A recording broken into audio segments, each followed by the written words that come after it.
नमस्कार, स्वागत है आपका दिल्ली एनसीआर दिन भर में। मैं हूं अनिल सागर। हम लाए हैं इस खास बुलेटिन में अब तक की सभी बड़ी खबरें। सबसे पहले एक नजर सुर्खियों पर। दिल्ली में 18 जनवरी से खुल रहे हैं 10वीं और 12वीं के सभी स्कूल। पेरेंट्स की परमिशन होगी जरूरी। दिल्ली सरकार ने स्कूलों को जारी किया सर्कुलर। दिल्ली समेत 13 शहरों में पहुंची कोविशील्ड। 16 जनवरी से शुरू होगा दुनिया का सबसे बड़ा वैक्सीनेशन प्रोग्राम। दिल्ली की केजरीवाल सरकार का ऐलान, केंद्र से मुफ्त नहीं मिली तो हम उपलब्ध कराएंगे कोरोना वैक्सीन। दिल्ली में 50 और पक्षियों की मौत। बर्ड फ्लू के खतरे के बीच बढ़ाई गई पार्कों में निगरानी।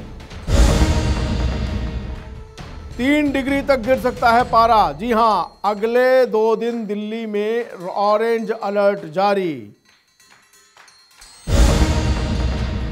कोरोना महामारी के बाद बंद हुए दिल्ली सरकार के स्कूलों को एक बार फिर से खोलने के आदेश जारी कर दिए गए, लेकिन नहीं, सबको नहीं आना है। सिर्फ 10वीं और 12वीं के बच्चों को आना है, वो भी अपने माता पिता की अनुमति के साथ। क्यों? क्योंकि 10वीं और 12वीं के प्रैक्टिकल और अलग अलग जो काम है वो करे जा सके। इसके लिए सरकार ने सर्कुलर जारी कर दिया है। इसमें सभी हिदायतें, नियम बताए गए हैं। क्या क्या हैं ये हिदायतें, नियम, आइए देखते हैं। देश की राजधानी दिल्ली में एक तरफ 16 जनवरी से होने वाले कोरोना के टीकाकरण अभियान के लिए तैयारियां जारी हैं, तो वहीं अब दिल्ली सरकार ने स्कूल खोलने का अहम फैसला किया है। देश की राजधानी में इसी महीने से स्कूल खुल जाएंगे। अरविंद केजरीवाल सरकार ने फिलहाल 10वीं और 12वीं के स्टूडेंट्स के लिए स्कूल खोलने की परमिशन दे दी है। दिल्ली सरकार ने कहा है कि प्री बोर्ड की तैयारी और प्रैक्टिकल के लिए सरकारी और सहायता प्राप्त, गैर सहायता प्राप्त स्कूल केवल 10वीं और 12वीं के छात्रों को 18 जनवरी से स्कूल बुला सकते हैं। हालांकि माता पिता की सहमति से ही बच्चों को स्कूल बुलाया जाना चाहिए। साथ ही कहा गया है कि स्कूल में आने वाले बच्चों का रिकॉर्ड रखा जाना चाहिए। दिल्ली सरकार की ओर से जारी सर्कुलर के अनुसार सरकारी और प्राइवेट स्कूल केवल कक्षा 10 और 12 के स्टूडेंट्स को 18 जनवरी से बुला सकते हैं। बच्चों को स्कूल बुलाने के लिए पेरेंट्स की परमिशन जरूरी होगी। एक स्टैंडर्ड ऑपरेटिंग प्रोसीजर भी जारी किया गया है, जिसका पालन सभी स्कूलों को करना होगा। कौन से बच्चे स्कूल आ रहे हैं इसका रिकॉर्ड रखना होगा, मगर इसे अटेंडेंस के लिए इस्तेमाल नहीं किया जाएगा। दिल्ली के डिप्टी सीएम और शिक्षा मंत्री मनीष सिसोदिया ने बाकायदा ट्वीट कर सरकार के इस फैसले की जानकारी दी है। दिल्ली के शिक्षा मंत्री मनीष सिसोदिया ने पहले ही कहा था कि राजधानी में तब तक स्कूलों को खोला नहीं जाएगा जब तक वैक्सीन नहीं आ जाती।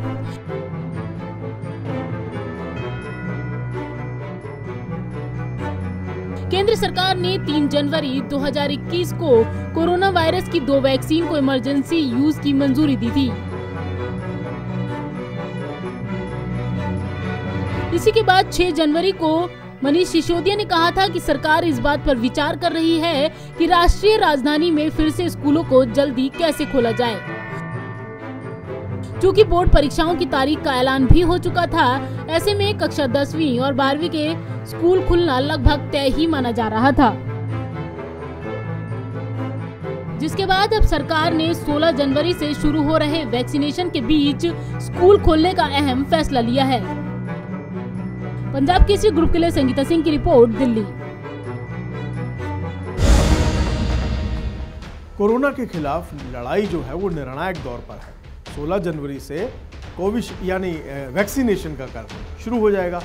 अब सीरम के सीईओ जो हैं वो अदार पूनावाला कह रहे हैं कि ये ऐतिहासिक लम्हा है। आज तक 16 शहरों में ये वैक्सीनेशन का प्रोग्राम जो है वो अपने अमल की तरफ बढ़ रहा है। वहाँ पर ये वैक्सीन पहुँच चुकी है और शाम तक, संभव है 20 तक ये कंप्लीट कर जाए, यानी 20 शहरों में वैक्सीनेशन का कार्यक्रम जो है वो अमल में लाने के लिए वैक्सीन पहुँचा दी जाए। इस पूरी खबर को ध्यान से देखिए। कोरोना के खिलाफ जंग में देश आत्मनिर्भर बन गया है। कोरोना के खिलाफ देश में निर्णायक लड़ाई का आगाज हो चुका है। 16 जनवरी से देश में शुरू होने वाले वैक्सीनेशन कार्यक्रम की तैयारियां पूरी हो चुकी हैं। दुनिया के सबसे बड़े वैक्सीनेशन अभियान के लिए देश की राजधानी दिल्ली समेत 13 शहरों में कोविशील्ड वैक्सीन की पहली खेप पहुंच गई है। पुणे के सीरम इंस्टीट्यूट से कोविशील्ड की 56 लाख से ज्यादा खुराक लेकर उड़ानें संचालित की गयी। देश के 20 से ज्यादा शहरों में आज कोविशील्ड वैक्सीन पहुंचने की उम्मीद है। सीरम इंस्टीट्यूट भारत में ऑक्सफोर्ड एस्ट्राजेनेका द्वारा तैयार वैक्सीन का उत्पादन कर रहा है।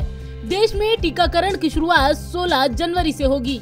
12 जनवरी की सुबह सुबह कड़ी सुरक्षा के बीच 3 ट्रकों में कोविशील्ड की खुराक रखकर पुणे एयरपोर्ट पर पहुंचाई गई। यहां से air India, Indigo, Go Air और स्पाइस जेट के विमानों से इन डोज को देश के अलग अलग हिस्सों में भेजा गया। पहली खेप दिल्ली में 2,64,000 डोज भेजी गयी, तो वहीं आंध्र प्रदेश में 4,96,000 डोज, कर्नाटक को 6,47,000 डोज, तो तेलंगाना को 3,64,000 डोज भेजी गई। गुजरात को 2,76,000 डोज, तमिलनाडु को 5,36,000 डोज, केरल को 4,33,000 खुराक भेजी गई हैं। सरकार को ये वैक्सीन प्रति डोज 200 रुपए में मिलेगी, तो वहीं प्राइवेट मार्केट में 1,000 रुपए में उपलब्ध होगी। दवा नियामक DCGI ने हाल ही में 2 टीकों के इमरजेंसी इस्तेमाल की मंजूरी दी है। इनमें सीरम इंस्टीट्यूट की कोविशील्ड और भारत बायोटेक की कोवैक्सीन को शामिल किया गया है। कोवैक्सीन पूरी तरह से स्वदेशी वैक्सीन है। टीकों की आपूर्ति शुरू होने के बाद सीरम इंस्टीट्यूट के CEO अदार पूनावाला ने इसे ऐतिहासिक क्षण बताया। उन्होंने कहा है कि साल 2021 में हमारी अहम चुनौती है देश के सभी लोगों के लिए टीका उपलब्ध कराना। दुनिया भर से टीके की मांग को लेकर पूनावाला ने कहा है कि हम सबको खुश करने की कोशिश में हैं। अपने लोगों और देश का हित जरूरी है। उन्होंने बताया है कि सीरम इंस्टीट्यूट हर महीने 7 से 8 करोड़ डोज का उत्पादन करता है। वहीं प्रधानमंत्री नरेंद्र मोदी ने सोमवार को सभी राज्यों के मुख्यमंत्रियों से बातचीत की थी और कहा था कि कोविड-19 के लिए टीकाकरण पिछले 3-4 हफ्तों से लगभग 50 देशों में चल रहा है और अब तक केवल 2.5 करोड़ लोगों को टीके लगाए गए हैं, जबकि भारत का लक्ष्य अगले कुछ महीनों में 30 करोड़ से अधिक लोगों को टीका लगाना है। वहीं विमानन कंपनी स्पाइस जेट ने ब्रसेल्स एयरपोर्ट से टीके की सुगम आवाजाही के लिए करार किया है। इस करार के तहत ब्रसेल्स एयरपोर्ट स्पाइस जेट को स्लॉट देने और नेटवर्किंग कॉन्ट्रैक्ट में मामले में सहयोग करेगा ताकि वैक्सीन की तेज आपूर्ति सुनिश्चित हो सके। देश में कोरोना का टीकाकरण शुरू करने के लिए 16 जनवरी का दिन मुकर्रर किया गया है। यही वो ऐतिहासिक दिन होगा जब कोरोना के खिलाफ दुनिया का सबसे बड़ा वैक्सीनेशन अभियान शुरू होगा। यही वजह है कि दुनिया भर की निगाहें भारत के इस वैक्सीनेशन प्रोग्राम पर तो है ही, साथ he made in India Covaxin और कोविशील्ड की डिमांड भी दुनिया के कई देशों ने की है। पंजाब केसरी ग्रुप के लिए संगीता सिंह की रिपोर्ट, दिल्ली। दिल्ली के मुख्यमंत्री अरविंद केजरीवाल ने, जी हाँ, इसी वैक्सीनेशन से संबंधित बात है। दिल्ली के मुख्यमंत्री अरविंद केजरीवाल ने कहा है कि हमने केंद्र से अपील की थी कि फ्री में निःशुल्क ये वैक्सीन लगाई जाए और अगर केंद्र ने ये वैक्सीन फ्री नहीं दी तो दिल्ली सरकार इसका प्रबंध करेगी। आइए देखते हैं उन्होंने क्या कहा।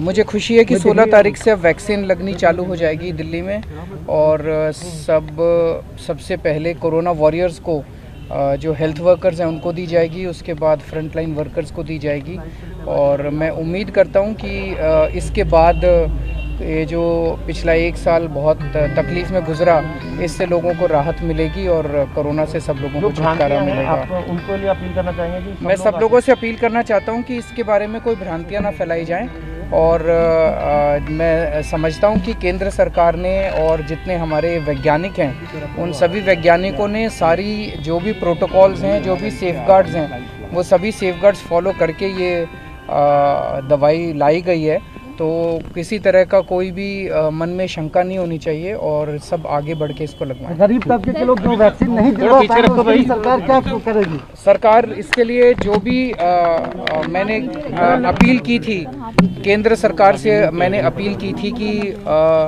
हमारा देश बहुत गरीब है और इस तरह की महामारी 100 साल में पहली बार आई है। पहले इसके 1918 में इस तरह की महामारी आई थी, 100 साल के बाद इस तरह की महामारी आई है और बहुत सारे लोग हैं जो हो सकता है इसको अफोर्ड ना कर पाएँ। तो मेरी अपील थी केंद्र सरकार से कि पूरे देश में सभी लोगों को ये वैक्सीन मुफ्त उपलब्ध कराई जाए। तो हम देखते हैं कि केंद्र सरकार क्या करती है और अगर ज़रूरत पड़ेगी और तो दिल्ली के लोगों के लिए अगर ज़रूरत पड़ेगी, केंद्र सरकार अगर नहीं करेगी तो दिल्ली के लोगों के लिए फिर हम इसको फ्री में अवेलेबल करवाएंगे। दिल्ली में बर्ड फ्लू का खतरा जो है वो धीरे धीरे बढ़ रहा है। दिल्ली की नगर निगम यानी दक्षिणी दिल्ली नगर निगम, पूर्वी दिल्ली नगर निगम, उत्तरी दिल्ली नगर निगम, इन्होंने एक नियंत्रण कक्ष बनाया है और इस कक्ष में अब तक कई दर्जन शिकायतें आ चुकी हैं। इसलिए आप अपना ध्यान रखें और इस समाचार को जरूर देखें। कोरोना संकट के बीच देश भर में बर्ड फ्लू का खतरा मंडरा रहा है।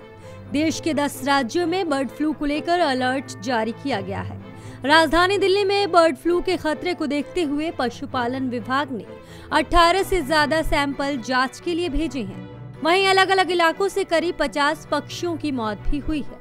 इसके साथ दिल्ली सरकार के हेल्पलाइन नंबर पर करीब बीते दिनों में 300 से ज्यादा कॉल लोगों ने मदद के लिए की है। वहीं बर्ड फ्लू की पुष्टि के बाद दिल्ली के पार्कों में पक्षियों की निगरानी बढ़ा दी गई है। मुख्य सचिव विजय देव ने वीडियो कॉन्फ्रेंसिंग के माध्यम से पशुपालन विभाग के अधिकारियों के साथ बैठक की। बैठक में डीएम भी मौजूद थे। मुख्य सचिव ने अधिकारियों को बर्ड फ्लू को लेकर केंद्र सरकार द्वारा जारी गाइडलाइंस का पालन करने को कहा। उन्होंने पक्षियों वाले पार्कों की निगरानी बढ़ाने और मृत पक्षियों के ज्यादा से ज्यादा सैंपल लेने के निर्देश दिए। उन्होंने कहा कि अधिकारी इस बात पर विशेष ध्यान दें कि कोई अफवाह न फैले। बता दें कि मंगलवार को मयूर विहार फेज 3 के A2 पॉकेट स्थित सेंट्रल पार्क में 9 कौवे मरे मिले। वहीं मयूर विहार फेज 1 स्थित पुलिस अपार्टमेंट में 3 कबूतर मरे मिले। पशुपालन विभाग की टीम ने सभी पक्षियों को दफना दिया है। वहीं संजय झील के बाद द्वारका सेक्टर 23 के तालाब में एक बत्तख मरी मिली। इसकी सूचना के बाद पहुंची टीम ने सैंपल लेकर जांच के लिए भेज दिया। तालाब के आसपास के क्षेत्र को सैनिटाइज किया गया है। बर्ड फ्लू के खतरे को देखते हुए दिल्ली सरकार ने सतर्कता बढ़ा दी है। दूसरी राज्यों से कोई भी मुर्गा व अन्य पक्षी लेकर दिल्ली में प्रवेश न कर सके, इसके लिए राजधानी से लगने वाली 5 प्रमुख सीमाओं पर टीमों को तैनात किया गया है। प्रत्येक टीम में मॉनिटरिंग के लिए 3 सदस्य हैं। इस बारे में राजस्व विभाग ने एक आदेश जारी किया है। पंजाब केसरी ग्रुप, नई दिल्ली।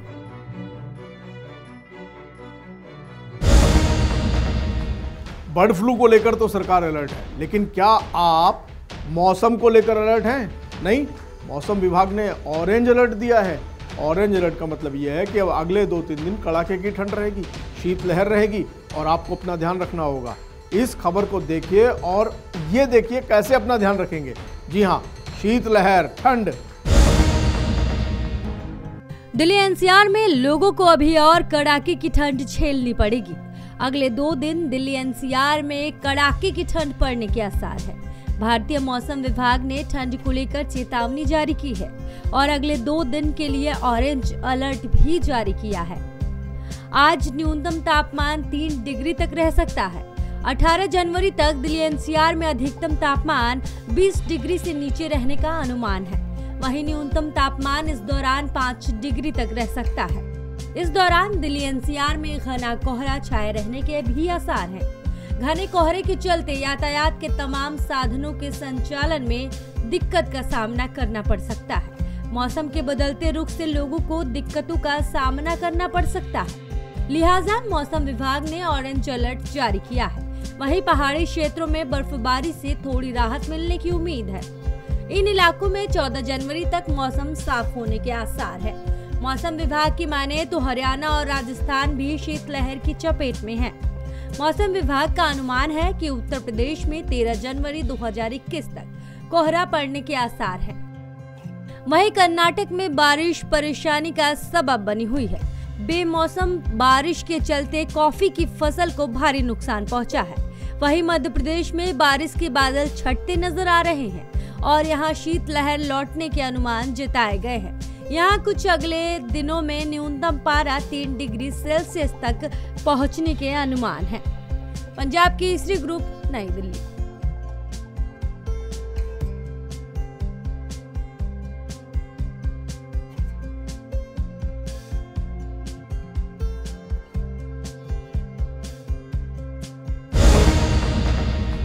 जी हाँ, ये था हमारा खास बुलेटिन। और दिल्ली एनसीआर की हर बड़ी खबर देखने के लिए आप हमारे साथ जुड़े रहिए। पंजाब केसरी और नवोदय टाइम्स टीवी को जरूर देखिए। मुझे यानी अनिल सागर को दीजिए इजाजत। नमस्कार।